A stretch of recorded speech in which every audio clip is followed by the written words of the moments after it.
महफूज हैं, हम उसमें सेफ हैं। और एक और बात बताऊंगा कि अगर इसमें किसी का कोई माली नुकसान हुआ है तो पाकपुर सिटी की मैनेजमेंट ने उस पर हमारे चेयरमैन अब्दुल अलीम खान साहब ने,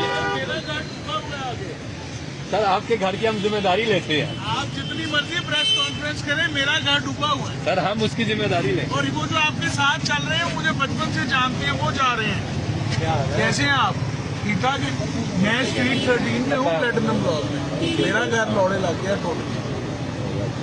सारे साथ ही हैं, फिर मैं आऊँगा। हाँ हाँ। नहीं, आप ये बताइएगा कि यहाँ पर आपका घर है तो क्या सूरत हाल वो है? बताएंगे आप। नहीं, वो कह रहे हैं कि यहाँ पर कुछ भी नहीं है। प्लेटिनम ब्लॉक में बहुत पानी है अच्छा, जी, भरा हुआ प्लेटिनम। तो वो घर खाली? मेरे घर के बाहर 8 फुट पानी है। अच्छा, मेरे तो घर वो का इलाका सारा खाली करवा लिया गया? गया? हाँ जी, खाली करवा लिया हाँ गया। जी, खाली करा लिया हुआ है कल रात का रेंजर्स ने। तो ये जो कह रहे हैं कि यहाँ पर कुछ भी नहीं ये है, झूठ बोल रहे हैं। आगे जाके देखिए, ये आपको मेन रोड दिखा रहे हैं, आगे ओके। जाके देखें। Okay, thank you. Thank you.